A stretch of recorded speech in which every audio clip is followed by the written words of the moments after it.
There is a kind of power that needs no army, no cannon, no chains. José Rizal understood something the empire could never fully grasp, that change created through violence may force submission, but change created through truth transforms conscience. Where others carried weapons, Rizal carried words. His novels, his letters, his essays did not merely expose injustice. They revealed something far more dangerous to a colonial power: identity. He gave a silenced people the language to name what they had always felt but never dared to say aloud. Human societies are shaped by narratives, the stories people tell about themselves, their leaders, and the future they dare to imagine. Words are never neutral. They carry the power to frame reality, to influence perception, to guide action. Every speech, every message, every published page contributes to the moral climate of a society. Words can inspire or manipulate. They can build unity or sow division. They can clarify truth or spread confusion. They can liberate minds, or they can reinforce control. Rizal understood the immense responsibility that came with this power. He believed an awakened mind, nurtured through education and reflection, would eventually resist oppression, not through blind rage or violence, but through reasoned action grounded in dignity and self-respect. Language, for him, was a tool of liberation. Carefully chosen words could illuminate injustice, provoke critical thought, and cultivate moral courage. By speaking with clarity, integrity, and empathy, a leader could empower people to discern truth for themselves. Rizal recognized a truth that few of his contemporaries dared to articulate.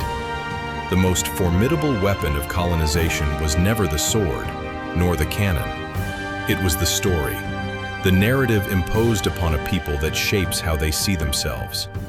A colonizer who convinces a population that they are inferior, incapable, or unworthy conquers them without ever drawing blood. The mind becomes the battlefield, and quiet acceptance of an imposed narrative ensures compliance, submission, and the slow perpetuation of injustice. Rizal understood that breaking this mental captivity was the first, most crucial step toward liberation. Before a nation could rise, it first had to remember who it was. This is why his novels, Noli Me Tángere and El Filibusterismo, were so revolutionary. They transformed abstract suffering into concrete, recognizable injustice. Through vivid characters and compelling plots, Rizal gave Filipinos the language to articulate what they had long felt but could never express.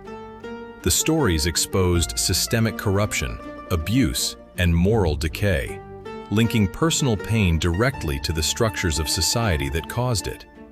In doing so, Rizal ignited awareness, empathy, and critical reflection across an entire archipelago. A Spanish friar reportedly remarked, upon reading his work, "The danger of his book is not its insult, but that the people will recognize themselves." That single sentence captures the true power of Rizal's influence, the awakening of self-recognition as the very seed of resistance. When Rizal wrote his novels, his ideas spread slowly, carried through printed books, passed from hand to hand, town to town. Yet, even at that pace, his words awakened thousands, igniting critical thought and moral reflection across the islands. Today, the speed and scale of information would be unimaginable to him. Messages travel instantly across digital platforms, reaching millions within seconds. This connectivity is both a blessing and a danger. Knowledge can spread fast, but so can distortion and manipulation. The nature of the struggle has evolved. In Rizal's era, oppression relied on silence and restricted access to education. Today, truth must compete not only with silence, but with a flood of falsehoods, viral narratives, and emotionally charged content designed to confuse and divide. paid propaganda now masquerades as history, quietly rewriting public memory to serve particular interests. Emotional narratives overshadow verified facts, appealing to outrage rather than reason. Digital echo chambers replace genuine dialogue, and independent thinking is too often ridiculed into silence. In this landscape, language itself becomes the battlefield. Words can be wielded as weapons, spreading fear, division, and obedience. Or they can become instruments of healing, education, and liberation. The choice, as always, belongs to those who wield them.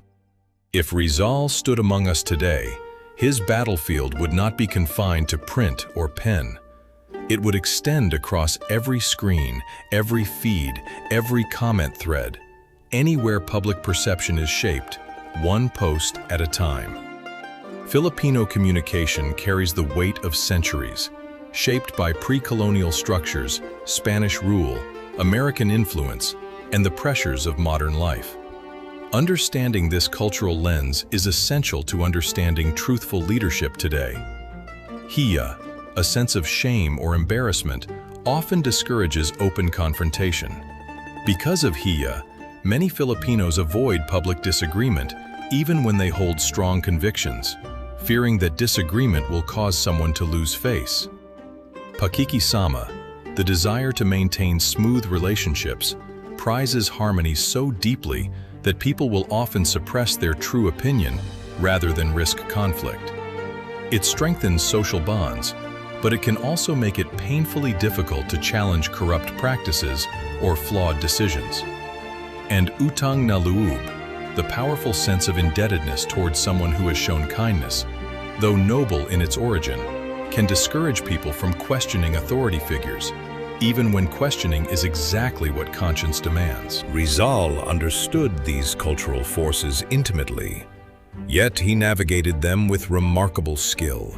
He did not break Filipino values, he elevated them.